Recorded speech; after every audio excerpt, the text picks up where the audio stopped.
بسم الله الرحمن الرحیم. درس خود شروع میکنیم. با ادامه درس گذشته در درس گذشته ما شما با دوره کامپیوتر پلاس آشنا شدیم که دوره کامپیوتر پلاس چه قسم یک دوره است و کدام چیزا و کدام موضوعات ما شما بخیر در این دوره یاد میگیریم. امروز میایم بخیر درس خود از چپتر اول دیویزیبل کامپیوترز شروع میکنیم که کامپیوتر چی هست و یک تعریفی از کامپیوتر می داشته باشیم و امروز هم در این جلسه میریم به شکل عمومی ما شما بالای کامپیوتر صحبت میکنیم و جلسه بعدی باز بخیر ما شما بالای پرزه های کمتر به شکل مفصل صحبت میکنیم. خب موضوعاتی که ما شما در جلسه بالاش صحبت میکنیم کمتر چی هست، کامپیوتینگ دیوایسز چه قسم کار میکنن، با کنکتورها و با دیوایس هایی که ما در کمترها استفاده میکنیم با اینا آشنایی پیدا میکنیم و آشنا میشیم، با آپریتینگ سیستم آشنا میشیم که ما چند نوع آپریتینگ سیستم داریم و انترفیس از این آپریتینگ سیستم ها چه قسم است، اینا چه قسم کار میکنن، بالا از این موضوع صحبت میکنیم. خب دیویزیبل کامپیوتر ویزیبل همو چیزی که قابل دید باشه. کامپیوترهایی که ما استفاده میکنیم اینا چی هستن؟ قابل دید هستن. پس اولین بار کامپیوتر کی اختراع کرد؟ چارلز بابیج اختراع کرد. مخترع کامپیوتر چارلز بابیج بود و در سال 1950 این آدم آمد کامپیوتر اختراع کرد که هم تصویر چارلز بابیج و یا هم همون کامپیوتری که ای اختراع کرد. اما امروز کامپیوترهایی را که ما استفاده میکنیم متفاوت‌تر از این کامپیوتر است. خب این کامپیوتری را که چارلز بابیج اختراع کرد 4 عملیه ریاضیکی را انجام میداد. اما دانشمندا از کار چارلز بابیج یک ایده گرفتن و آمدن کامپیوترهایی را ساختن که اینا میتونن کارهای بیشتری را انجام بدن و کارهای ما شما را بسیار ساده و آسان ساختن. اما ایده را دیگه دانشمندا از کی گرفت؟ از چارلز بابیج گرفت. خب پس کامپیوتر اگر ما شما تعریف بکنیم که کامپیوتر چی هست، تعریف های مختلف وجود داره. هر کس نظر به مو استفاده که از کامپیوتر کرده، نظر به برداشتی که از کامپیوتر داره، من کامپیوتر تعریف های مختلف میکنم.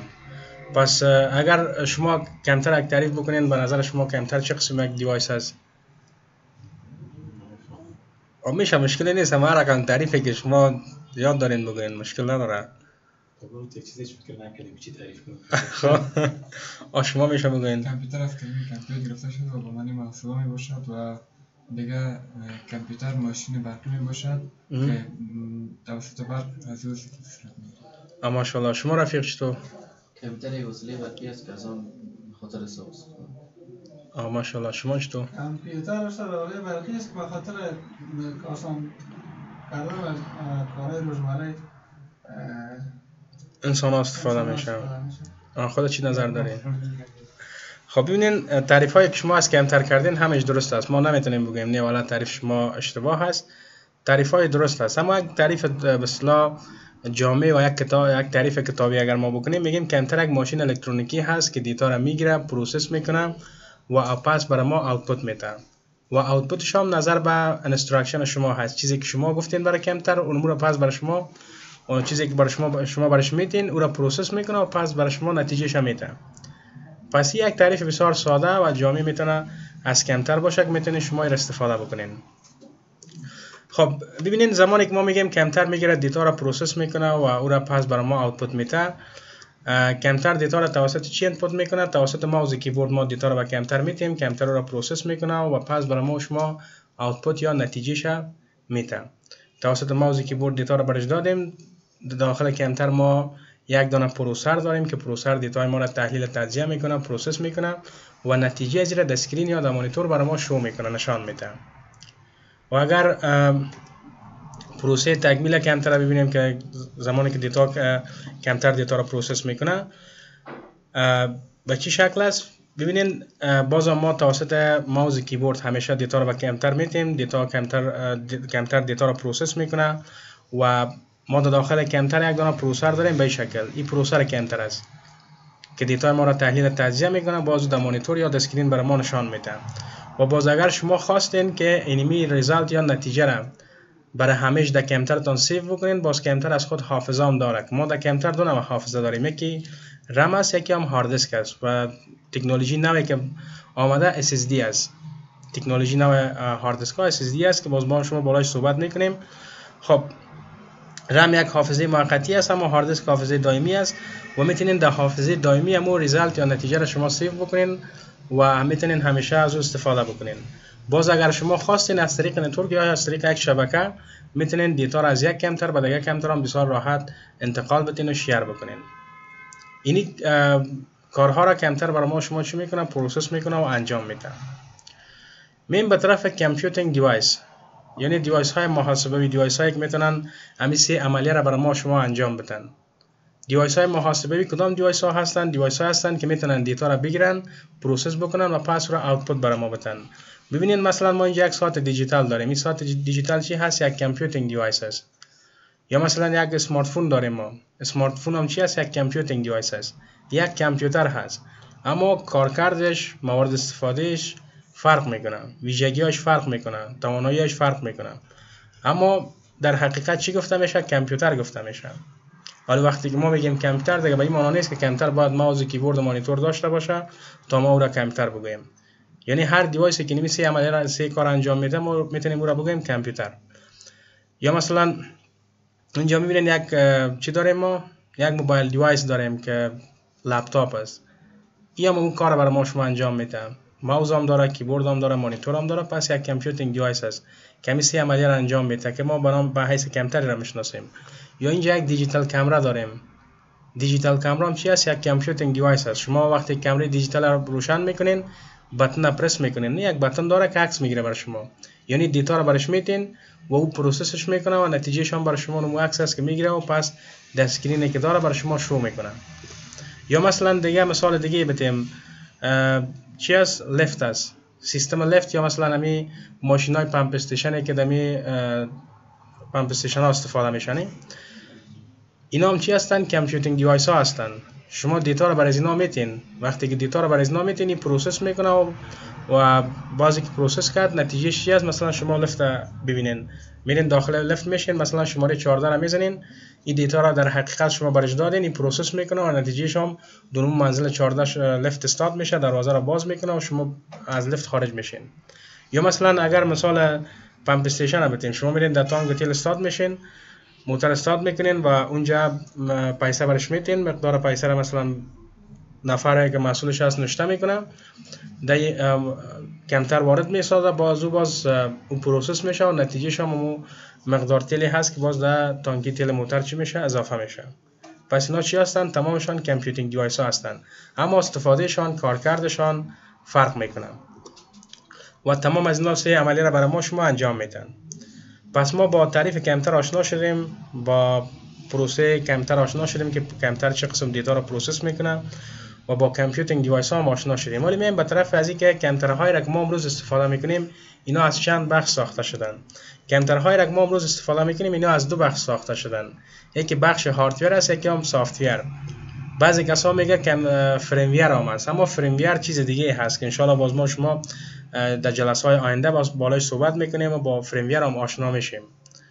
خب ما هاردور داریم و سافت‌ویر داریم و هاردور سافت‌ویر اگر تعریف بکنیم، هاردور اگر تعریف بسیار ساده بکنیم میگیم اون تجهیزات فیزیکی کامپیوتر هست که ما میتونیم اون را با چشم ببینیم و با دست هم میتونیم لمس بکنیم و اونا در فضا یک مقدار جا هم به اندازه خود میگیرن.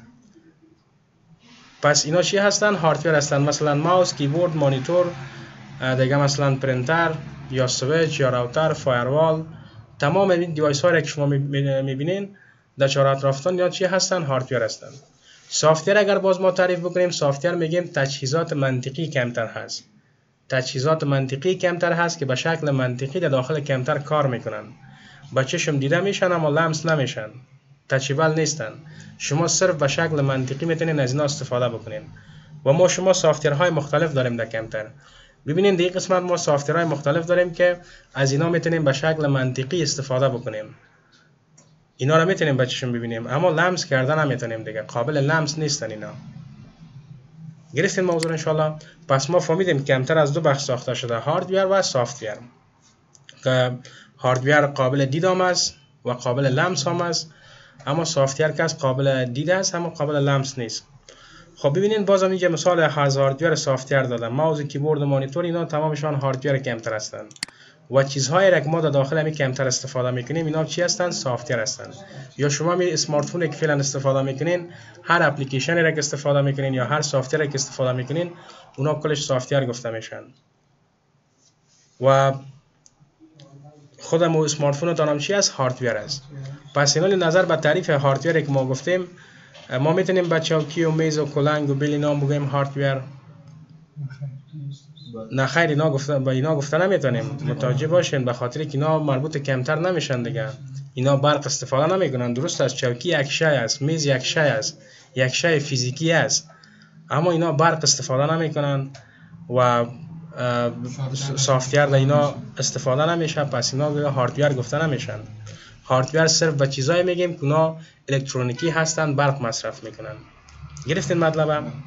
خب با هاردویر و سافت‌ویر هم آشنا شدیم. ما فهمیدیم کمتر از دو بخش ساخته شده، بخش هاردویر و سافت‌ویر. پس میریم بالای هاردویر کمتر بیشتر صحبت میکنیم. ببینید در این قسمت ما یک دونه سیستم باکس داریم. بعضی کسایی را به نام سی پی یو یاد میکنن، اما شما اینا دیگه سی پی یو نگوین. اگر پیش از این سی پی یو میگفتین، اینا سی پی یو نگوین. اما متاسفانه مردمای زیادی هست که ما دیدیم میره به نام سی پی یو یاد میکنن. در حقیقت ما اینا چی میگیم؟ کیس میگیم. کیس برش میگن یا سیستم باکس برش میگن. شما چی سیستم باکس بگوین چی کیس بگوین فرق نمیکنه، اما سی پی یو نمیگیم. خب چون اینا مردم زیاد سی پی یو گفت، ولی گوگل حکیم هم شما پرسان بکنین بگین سی پی یو، بازم یک عکس سی پی یو اصلی رام براتون میاره و عکس امی رام برای شما میاره. چون عام شده، یک چیزی عام شد دیگه، باز گوگل هم میگه بیا دیگه ما استفاده میکنم. اما نام اصلی از چی است؟ سیستم باکس است. خب این سیستم باکس کمتر ما شماست و یا هم پشت سرش است و یا هم پیش روش است. و ما اینجا بعضی از پورت ها را در پشت سر کمتر ما داریم و ما پورت های مختلف داریم. چی کمترای لپتاپ است، چی کمترای دسکتاپ است. این پورت ها را در خود دارم و مطمئن هستم شما با این پورت ها آشنا هستین. اما میریم ما شما بسیار فست بالا از اینا کمکی صحبت میکنیم و اینا را معرفی میکنیم که اینا چی هستند. ببینید در این قسمت ما اودیو جک داریم. اینی سه دانه پورتی را که میبینین اینا را به نام چی یاد میکنن؟ اودیو جک. که در قسمت اودیو جک شما میتونین مایک را نصب بکنین، گوشکی را میتونین نصب بکنین و اسپیکر را میتونین نصب بکنین. دیگه باز ما اینجا یک دونه پورت دیگه داریم به نام VGA یاد میشه یا ویدیو گرافیک اری.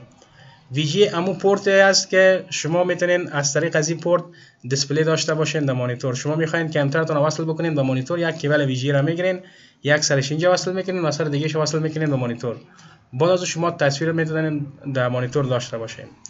به همین شکل یک دونه پورت دیگه داریم به نام HDMI. HDMI هم کس یک پورتی است به خاطر دیسپلی استفاده میشه. اما تفاوت بین HDMI و VGA چی است؟ VGA کس به اصطلاح یک پورت قدیمی بود، شکل قدیمی بود که در سال 1987 دیزاین شد و استفاده شد در کامپیوترها. اما HDMI کس دیسپلی پورت هست که جدید در سال 2000 چند آمد، در سال 2008 در بازار عرضه شد و تا امروز در کامپیوترها استفاده میشد. تفاوت عمده از اینایی است که VGA به شکل آنالوگ سیگنال را رساند میکنه، اما HDMI به شکل دیجیتال. VGA صرف میتونه صرف میتونه تصویر انتقال بده، اما HDMI میتونه هر دوش انتقال بده و با کیفیت بسیار بالا. فعلا ما از HDMI استفاده میکنیم. یعنی کیبلی را که من استفاده میکنم میبخشین HDMI کیبل VGA، اما چی میشه؟ HDMI اصلا میبخشین. دمی دو کیبل بدبخت نمیشه اشتباه میکنم. این کیبل چی است؟ HDMI است که ما استفاده میکنیم. یعنی از طریق کیبل HDMI ما کامپیوتر خود چی کردیم؟ در LCD وصل کردیم و شما میتونید تصویر اینجا ببینید. دیگه اینجا باز ما پورت های چی داریم؟ پورت های USB داریم. 6 دانه پورت USB داریم، اما اینجا 2 دانه پورت USB ما چی است؟ رنگش آبی است و 4 دانه دیگهش رنگ سیاه است. این رنگ سیاه و آبی اینا از هم تفاوت دارن، متفاوت هستن که انشالله باز ما شما بالای از اینا بیشتر صحبت میکنیم. که پورت های USB را ما به خاطر وصل کردن ماوس و کیبورد و اکسترنال هارد دیسک و فلش و دیوایس های USB میم استفاده میکنیم. و اینجا باز یک دونه پورت دیگه داریم. اینا به نام چی یاد میکنیم؟ به نام لن پورت هم یاد میکنن. اینا لن پورت هم میگن و NIC پورت هم برش میگن. لن پورت یا NIC پورتی هست که اگر شما میخواین کامپیوترتون به یک شبکه وصل بکنین یا میخواین به نتورک وصل بکنین، از این پورت استفاده میکنین. ببینین اینجا کامپیوتر لپتاپ دسکتاپ پورت دارم و ما اینجا کیبل گرفتیم به کدام پورت وصل کردیم؟ به می لن پورت یا NIC پورت وصل کردیم و باز بسیار راحت میتونم کامپیوتر خود به اینترنت از طریق از این وصل بکنم. و اینجا باز یک دونه پورت دیگه داریم که مربوط چی میشه؟ مربوط پاورش میشه. شما کیبل پاور میگیرین به اینجا وصل میکنین و این قسمت ما یک دونه پاور سپلای داریم که پاور سپلای روشن میشه و بعد از اون این باز برق میتابه مادربرد کامپیوتر ما شما. و یا پیشروی کامپیوتر ما هست. در پیشروی ما یک دونه پاور بتن داریم که همیشه کامپیوتر از طریق پاور بتن روشن میکنیم. و اینجا ما یک دونه چی داریم؟ کارت ریدر داریم. کارت ریدر جای است که شما مو فلش های مموری کارت هایی که در کامera استفاده میشه اونا را میتونین در اینجا نصب بکنین استفاده بکنین. و اینجا باز هم یک دو دانه اودیو جک داریم که یکیش به خاطر مایک و دیگه‌شون به خاطر گوشکی استفاده میشه. و دو دانه چی داریم؟ یو اس بی پورت داریم که میتونین شما از اینا استفاده بکنین. پس میریم ما شما میبینیم در کامپیوتر اینجا در تصویر ما شما آشنا شدیم. اینجا ما یک دانه سیستم باکس داریم و ما شما بیشتر با این پورت ها آشنا میشیم. ببینید این قسمت همون پورت هایی که ما در تصویر دیدیم اینجا هم هست، اما باز در بعضی کامپیوترها متفاوت تر است. مثلا اینجا ما دو دانه پورت پی داریم، PS2 داریم. PS2 پورت هایی است که به خاطر ماوس کیبورد استفاده میشد، شکل کلولگک داشت ولی استفاده نمیشد چون ماوس کیبوردی که ما استفاده میکنیم شکل USB است. اینجا باز هم ما چی داریم؟ دو دانه پورت چی داریم؟ USB داریم و یک دانه پورت چی است؟ NIC است که میتونیم کیبل اینترنت اینجا وصل بکنیم که اینترنت هم به اینترنت وصل میشه. اینجا باز دو دانه پورت دیسپلی داریم. ما به خاطر دیسپلی 5 نوع پورت داریم که ان شاء الله با این پورت ها آشنا میشیم. اینا پورت های دیسپلی هستن و اینجا هم HDMI دیگه است. نه HDMI نه. این دیسپلی پورت اینا برای دیسپلی پورت یاد میشن. اینا هم به خاطر وصل کردن به مانیتور استفاده میشه. میتونید از طریق از اینا شما تصویر به مانیتور وصل بکنید. اینجا هم باز پورت چی است؟ VGA است و یا هم چی است؟ سریال پورت برش میگیم. سریال پورت در سابق استفاده میشد. توسط از این میتونستین ماوس کیبورد و بعضی دیوایس های دیگر به کامپیوتر وصل بکنید که اما فعلا در کامپیوترهای نوعی که فعلا در بازار میاد ما استفاده میکنیم سریال پورت نیست. اما امروز ما از این استفاده میکنیم. به خاطر چی؟ به خاطر کانفیگوریشن از این دیوایس ها که ان شاء الله باز ما شما میخوانیم یاد میگیریم. و اینجا باز بعضی از چی داریم؟ یعنی این هم یک پورت چی است؟ دیسپلی است که بازی مربوط گرافیک کارت میشه. این را به نام DVI یاد میکنیم که ان شاء الله باز ما شما بالای صحبت میکنیم. و یا همون پورت چی است؟ پاورش است. پیشرویش هم اگر ببینید پیشروی از هم همون مشخصات همون موضوعات در خود داره. ببینید اینجا 4 دانه پورت USB داره، 2 دانه اودیو جک داره و اینجا چی است؟ همون پاور بتنش هست که را روشن میکنه. خب پس ما با پیشروی پسر کامپیوتر آشنا شدیم. میریم داخل کامپیوتر. داخل کامپیوتر اگر باز بکنیم در داخل کامپیوتر ما کدام موضوعات داریم؟ شما اگر کامپیوتر را باز بکنید در داخل کامپیوتر ما یک دانه چی داریم؟ مادربرد داریم. خب ببینید این قسمت ما یک دانه چی داریم؟ یک دانه مادربرد داریم که مادربرد تمام پرزه های کامپیوتر ما را با هم وصل میکنه و ارتباط میده. و در مادربرد کامپیوتر ما دیوایس های مختلف، کامپوننت های مختلف داریم که ان شاء الله در لکچر بعدی ما شما بالای مادربرد بیشتر صحبت میکنیم. اما اینجا صرف فقط یک معرفیش میکنیم خلاص. و این قسمت هم که اگر ببینید یک دانه پاور سپلای داریم در این قسمت و این قسمت هم جای هست که شما میتونین هارد دیسک ها اضافه بکنین، DVD روم اضافه بکنین. این قسمت هم میتونین هارد دیسک رو این هم جای هست که هارد دیسک صرف به خاطر هارد دیسک هست. شما میتونین چندین دانه هارد دیسک اضافه بکنین. در کامپیوتر دسکتاپ ما تا 6 دانه هارد دیسک چی HDD باشه چی SSD باشه میتونیم اضافه بکنیم و استفاده بکنیم. و اینجا هم در مادربرد کامپیوتر ببینید باز بعضی از کارت ها را ما بعضی از سلات ها را ما داریم که بیشتر با اینا آشنا میشیم. ببینید در این قسمت این چی است؟ این داخل کامپیوتر ما شماست. در داخل کامپیوتر ما چی داریم؟ مادربرد داریم. این تختی را که میبینید به نامش یاد میشه، به نام مادربرد یاد میشه که در داخل مادربرد ما این قسمت چی داریم؟ یک دانه فن داریم و یک دانه هیت سینک داریم که این چی است؟ این هیت سینک است و این هم فن که این هیت سینک در زیر قرار میگیره و فن هم در سر از این قرار میگیره. وقتی که شما کامپیوتر رو روشن میکنید این روشن میشه. و در زیر هیت سینک چی است؟ در زیر هیت سینک پروسر ماندگی است. پروسر است که بازی پروسر را برای ما سرد نگاه میکنه.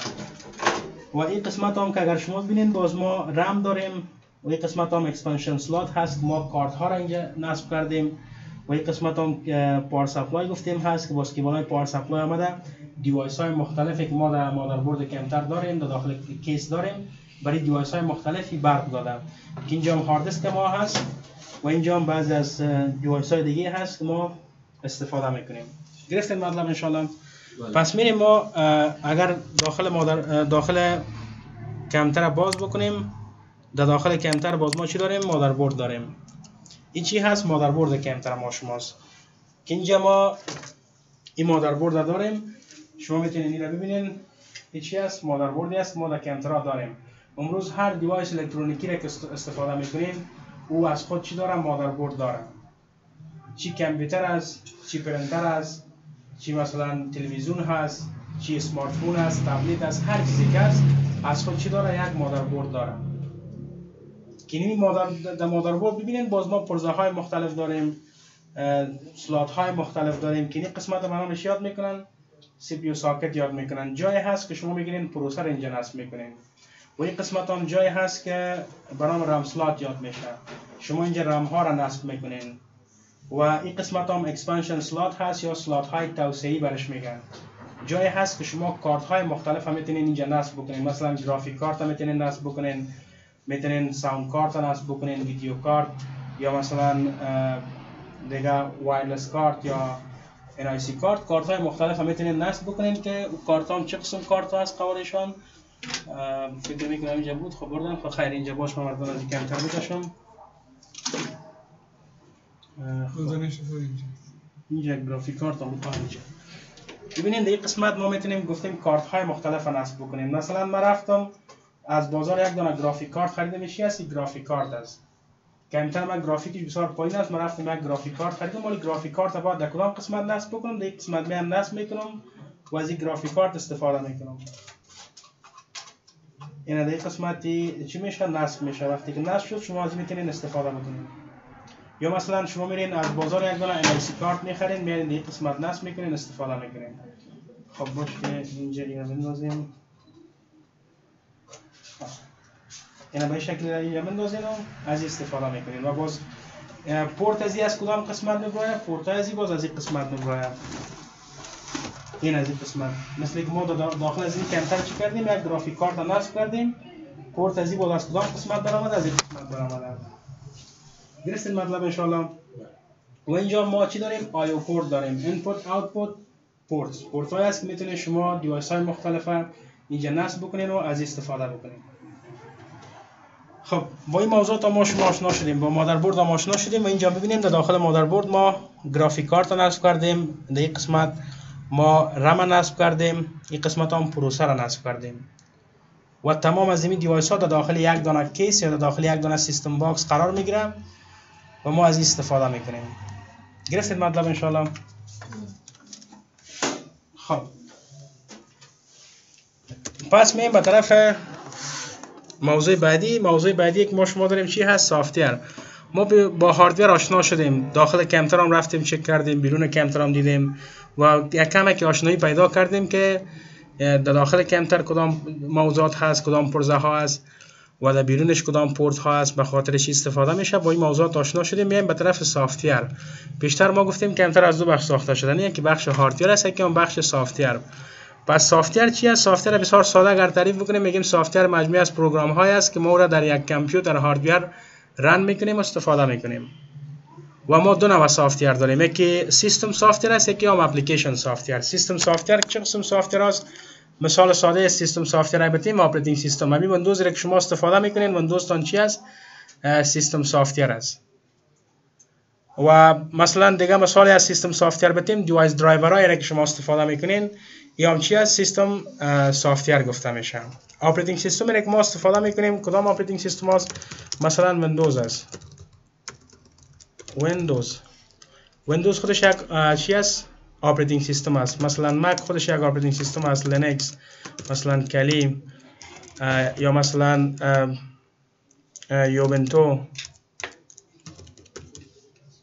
یوبنتو مثلا یا مثلا زوبنتو، سنتوس، فدرا، تمام از اینا چی هستن؟ اپراتینگ سیستم هستن. اپراتینگ سیستم های هستن که اینا رو ما به نام چی یاد میکنیم؟ به نام سیستم سافت‌ویر یاد میکنیم. چون سیستم سافت‌ویر یک سافت‌ویر اصلی و یک سافتور مهم است که تمام پرزه های کمتر ما را بازی کنترل میکنه. هم بخش هاردویر کنترل میکنه سیستم سافتور و هم بخش هاردویر. هر دوش از سافتور و هاردویر باز این سیستم سافتور ها میان چی میکنن؟ کنترل میکنن. کمی آپریتینگ سیستم هایی است که ما استفاده میکنیم. دیگه باز ما چی داریم؟ دیوایس درایور داریم. دیوایس درایور چی هست؟ ببینین شما کمتر دارین و مطمئن هستم که در کمتر شما بعضی از لوگو است. یکی مثلا لوگوی انتل است، یکی هم لوگوی ویندوز می باشه. نفهم متوجه شدین یا نه؟ یک قسمت اگر متوجه شوین اینجا ما یک لوگویش داریم، یکی لوگوی انتل داریم. میبینین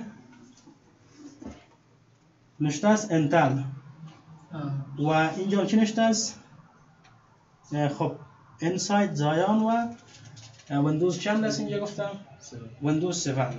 پس به نظر شما خوبی انتل ما فهمیدیم، یعنی پروسرش چی است؟ از کمپانی انتل است. اما ویندوز 7 به نظرتان چی معنا میده؟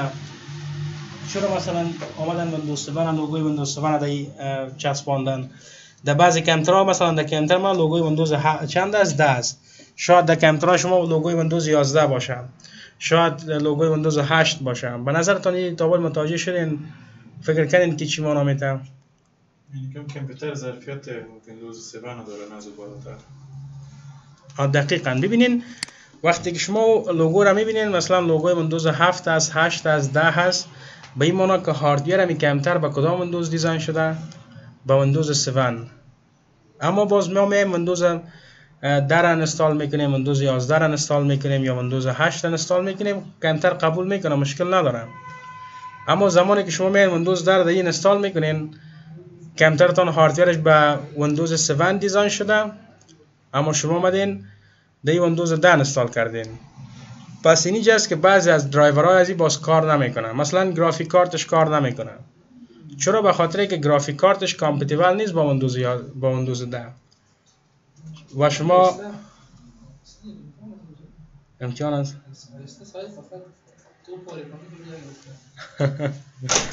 پس متوجه باشین که ویندوز 11 با یا ویندوز 10 یا ویندوز 11 با هاردویر کمترتان مطابقت نداره، کامپتیبلیتی نداره. با شما چی کار میکنین؟ میرین از بازار یک دانه اوتو درایور میخرین. اوتو درایور میخرین و در کمترتان نصب میکنین و انستال میکنین. باز درایورها را شناسایی میکنه و انستال میشن و میتونین شما از استفاده بکنین. پس دیوایس درایورهای را که ما انستال میکنیم در کامپیوتر خود، اینا هم چی هستن؟ در جمله سیستم سافتور میرن. و دیگه باز ما شما اپلیکیشن سافتور داریم. اپلیکیشن سافتورها چه قسم سافتور هست؟ اینا سافتورهایی هستند که یک کار خاص انجام میدن، به خاطر کارهای خاص دیزاین شدن و جور شدن. مثال ساده بتیم، مثلا گوگل کروم یا مثلا پی دی اف ریدر، وی ال سی پلیر، یا بسیار زیاد سافتورها هستن. بسیار زیاد شما از سافتورهای مختلفی که استفاده میکنین، تمام از اینا چی هستن؟ اپلیکیشن سافتور هستن که شما میران در کامپیوتر استفاده میکنیم، انستال میکنیم و اینا یک کار خاص انجام میدن. مثلا مثال ساده بتیم، شما گوگل کروم در کامپیوترتون انستال کردین، توسط ازی چی کار میکنین؟ خب میرین براوزینگ میکنین، نه؟ وبسایت های اینترنتی را میتونین توسط ازی باز بکنین. اما توسط گوگل کروم نمیتونین شما بین تایپ بکنین، یک چیز نوشته بکنین. به خاطر مثلا تایپ ما یک برنامه دیگه داریم، یک سافتور دیگه داریم، مثلا به نام ورد است، نه؟ یا مثلا شما میرین نوتپد، از نوتپد استفاده میکنین، نه؟ اینجا ما یک برنامه داریم به نام نوتپد. توسط نوتپد شما میتونین چی کار بکنین؟ اما کدهای HTML را بیاین در این نوشته بکنین. اما توسط از این نمیتونین شما بیاین یک ویدیو را پلی بکنین، یا توسط از این نمیتونین شما براوزینگ بکنین، برین صفحات اینترنتی را باز بکنین. چون هر اپلیکیشن سافتوری را که ما در کامپیوتر استفاده میکنیم، یک کار خاص را برای ما شما انجام میده. دیگه باز ما شما کاستم سافتورز داریم، کاستم اپلیکیشن سافتور. کاستم اپلیکیشن سافتورها چه قسم سافتورها؟ سافتورهایی هستند که به شکل کاستم ساخته میشن، فرمایشی هستند. به اصطلاح ساده بگویم، مثال ساده بتیم، این بانک ها را شما برین ببینید، هر بانک از خود یک دیتابیس داره، نه؟ و اون دیتابیسش ما استفاده نمیکنیم چون به درد ما نمیخوره. بانک مثلا هر بانکی کس رفت یک قدم را 1-4 تا پروگرامر صحبت کرد، گفت ما این یک سافتور نیاز داریم، این یک اپلیکیشن نیاز داریم که این کارا رو برای ما انجام بده. اون پروگرامرها آمدن چی کار کردن؟ همین کارا براشون انجام دادن. همون سافتور رو براشون جور کردن، اونا خودشون استفاده میکنن. یا مثلا شما برین در بعضی دواخانه، اونا از یک سافتور استفاده میکنن او سافتیر صرف به خودشان به درد میخوره. سافتیری است که مربوط به مثلا به شکل کاستوم ساخته شده و خودشان استفاده میکنن. دیتابیسی است که خودشان استفاده میکنن، برای ما به درد نمیخوره. اما دیگه سافتیرها و اپلیکیشن های را که است به شکل پابلیک استفاده میشه، همه مردم استفاده میکنن. اونا استفاده دارن که ما شما میایم از استفاده میکنیم. مثلا گوگل کروم ما استفاده میکنیم، شما استفاده میکنین، همه دنیا استفاده میکنن. چون وظیفهش مشخص است و برای همگی واضح هست که چی کار انجام میده. گرفتید مطلب انشالله؟ پس یک چیز دیگر هم باید ما بفهمیم که در کامپیوتر ما چند نوع سافتیر داریم. در کامپیوتر ما مجموعاً 3 نوع سافتیر داریم. خب ما که چی داریم؟ فرست پارتی سافتیر داریم. فرست پارتی سافتیر. فرست پارتی سافتیر چی است؟ همون اپراتینگ سیستمی است که ما شما استفاده میکنیم. و دیگه چی داریم؟ با سکند پارتی سافتیر داریم. سکند پارتی سافتیر. سکند پارتی سافتیر سافتیرهایی است که همراه چی میاد؟ همراه ویندوز میاد. همراه اپراتینگ سیستم یک جا میاد. مثل نوتپد، مثلا پنت، مثلا مایکروسافت ایج، مثلا مایکروسافت استور، یا مثل مایکروسافت چی؟ مثلا کلندر، یا مثل ستینگ و خلاصه این اپلیکیشن های زیادی داریم. شما بیاین مثلا مایکروسافت ایج است، کلندر است، مایکروسافت استور است، ایکس باکس است، مثلا پوینتر ویم، تپس است، کلاک است، نوتپد است، مثلا پنت است، دیگه موویز اند تیویز. اینا چی هستند؟ سکند پارتی سافتیرها هستند. اینا رو ما خودمون اینستال نمی کنیم. اینا اینستال شدگی همراه اپراتینگ سیستم یک جا می آیند. و با third پارتی سافتیرها چه قسم سافتیرها است؟ third پارتی سافتیرها باز با اون سافتیرهایی میگیم که ما اونا رو اینستال میکنیم. اونا اینستال شدگی نیستند. مثلا گیم مثال ساده بتیم. گیم شما اینستال میکنین، پس چی است؟ third پارتی سافتیر است. و یا مثلا چی را مثال بتیم؟ آفیس هم مثال بتیم. امی آفیس پکیج را که شما اینستال میکنین third پارتی سافتیر است. یا مثلا دیگه مثال دیگه بتیم، مثلا کروم اگر مثال بتیم، یا هم چی است؟ third پارتی سافتیر است که در کامپیوتر شما نیست. خلاصه هر سافتیری که شما رو میین در کامپیوتر اینستال میکنین او از جمله چی است؟ third پارتی سافتیر است. گرفتین مطلب انشالله؟ پس با این موضوع هم آشنا شدیم که بعض وقتا اگر یک نفر میگه third پارتی سافتیر یا second پارتی سافتیر، با شما باید موضوع براتون گنگ نباشه. شاید باید بفهمین که هدف زیادم چی است. میایم به طرف اپراتینگ سیستم. ما گفتیم اپراتینگ سیستم از جمله چی است؟ سیستم سافتیری است که هاردویر و سافتیر کامپیوتر ما را کنترل میکنه. پس اپراتینگ سیستم چه قسم است؟ اگر ساده تعریفش بکنیم میگیم اپراتینگ سیستم مجموعه از سافتیرهایی است که ما در یک کامپیوتر هاردویر رن میکنیم و این تمام فعالیت‌های کامپیوتر ما را کنترل میکنه. یک مثال بسیار ساده و آسان. یا اگر یک تعریف دیگه بکنیم از یام کرده ساده میگیم اپراتینگ سیستم مثل یک اینترفیس است بین یوزر و بین کامپیوتر هاردویر. شما میخواین از این کامپیوتر استفاده بکنین، باید اپراتینگ سیستم باشه تا بتونین از این استفاده بکنین. اگر اپراتینگ سیستم در داخل از این نباشه، خب شما چه قسم از این کامپیوتر استفاده میکنین؟ پس اینجا اپراتینگ سیستم یک سافتیر بسیار ضروری و مهم است. یک سافتیری است که باید شما داشته باشین تا بتونین از کامپیوتر استفاده بکنین. که اپراتینگ سیستم هم چی است؟ همون در جمله چی میرفت؟ در جمله سیستم سافتیر میرفت. اینالی پس سیستم سافتیر باید باشه. اگر سیستم سافتیر داشته باشین، اپلیکیشن نداشته باشین، مشکلی نیست، میتونین از کامپیوتر استفاده بکنین. اگر باز اپلیکیشن باشه، سیستم سافتیر که می اپراتینگ سیستم است، این نباشه، باز دیگه نمیتونین از کامپیوتر استفاده بکنین. و اینمی اپراتینگ سیستم است که می اپلیکیشن سافتیر هم کنترل میکنه. گرفتین مطلب انشالله؟ خب مییم به طرف موضوع بعدی. اپراتینگ سیستم هایی را که ما استفاده میکنیم از لحاظ سورس کد با چند نوع هستند؟ از لحاظ سورس کد ما دو نوع اپراتینگ سیستم داریم. یکی اوپن سورس داریم و دیگه شام کلوز سورس است. اوپن سورس اپراتینگ سیستم ها کدام اپراتینگ سیستم است؟ لینکس است. خب ببینین هدف از اوپن سورس و کلوز سورس چی است؟ ما پیشتر هم گفتیم سافتیرهایی را که ما در کامپیوتر استفاده میکنیم، چی سیستم سافتیر است، چی اپلیکیشن سافتیر، اینا از مجموعه از کدها ساخته شدند. شما میین مثلا اینجا از ویندوز استفاده میکنین یا از هر سافتیر دیگه که استفاده میکنین، در بک‌گراند از اینا هزاران خط کد نوشته شده. اما برای ما مهم نیست که کد از چی است، چه قسم است، کی را جور کرده، چه قسمی را نوشته کرده، ما را کار نداریم. ما یک یوزری هستیم که فقط از این استفاده میکنیم خلاص. مثال ساده براتون بدم. مثلا شما اینجا آمدین براوزر را باز کردین. از براوزر به خاطر براوزینگ استفاده میکنین. اما تا بالی مثلا شما متوجه نشدین که نمی صفحه را که ما داریم استفاده میکنیم در بک‌گراند از این صفحه چقدر کدها نوشته شده که نوت یک صفحه برای ما جور شده.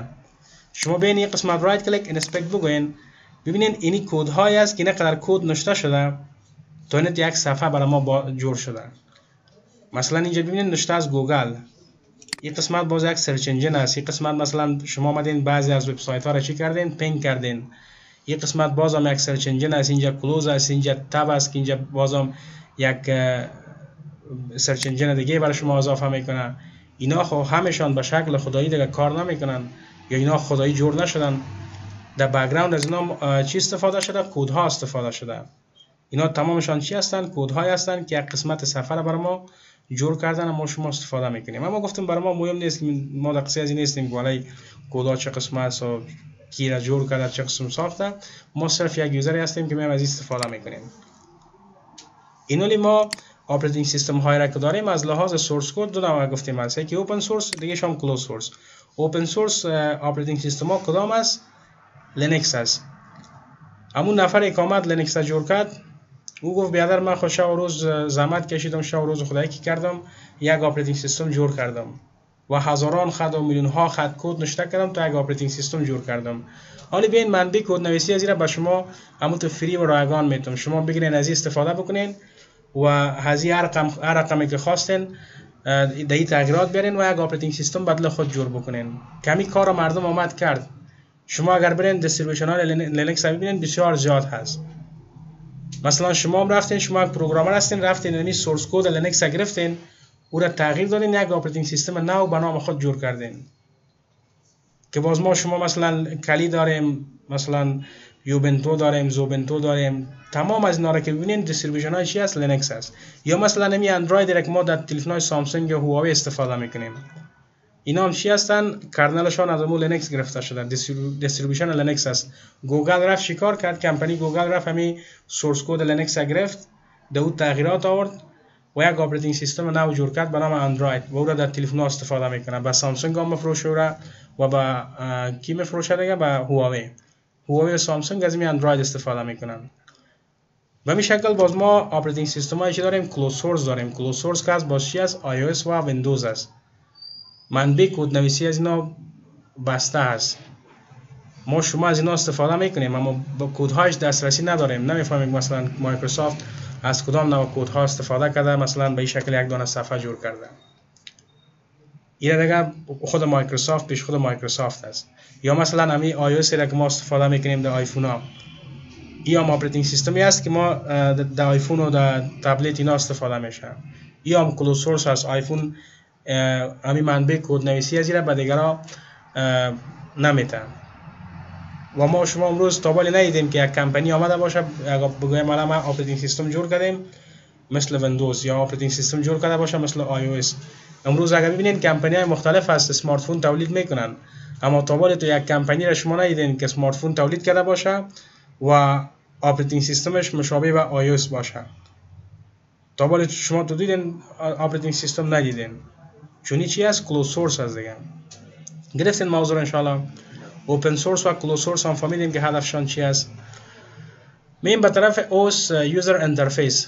اپراتینگ سیستم با اپراتینگ سیستم ما شما آشنا شدیم. ولی مییم به طرف انترفیس، بالا انترفیس اینا صحبت میکنیم که زمانی که ما بخوایم از این اپراتینگ سیستم ها استفاده بکنیم به چه شکل ما میتونیم از اینا استفاده بکنیم. اپراتینگ سیستم هایی را که ما امروز استفاده میکنیم با دو شکل استفاده میشن. یکی به شکل GUI است یا گرافیکال یوزر انترفیس و دیگه شام CLI است یا کامند لاین انترفیس.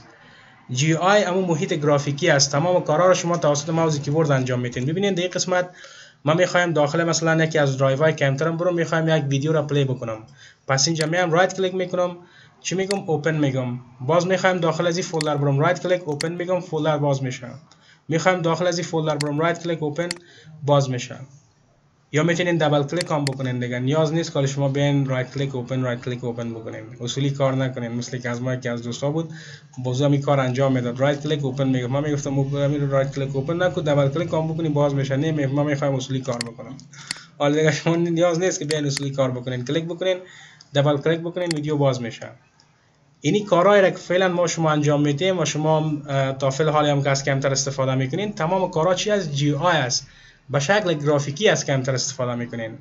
اما ما میتونیم به شکل سیلای هم استفاده بکنیم، چون یکی از اینترفیس های اپراتینگ سیستم چی است؟ سیلای است. سیلای چی است؟ به شکل کماند لاین شما دستور نوشته میکنین، هر کاری را که میخواین انجام بدین من کماند یا دستور نوشته میکنین، امو دستور یا کماند اجرا میشه و امو کار برای شما صورت میگیره.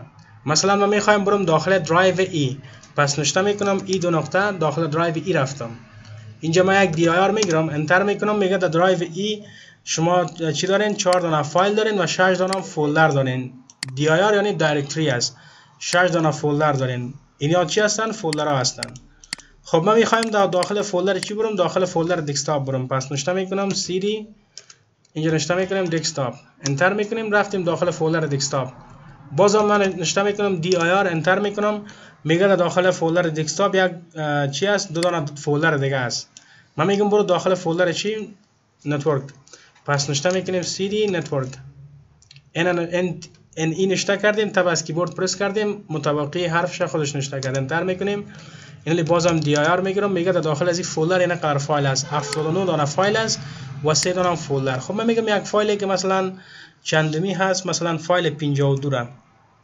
خب فایل چند؟ مثلا 52 را میگم برای من پلی بکو، انتر میکنیم، اما فایل 52 را براتون پلی میکنم.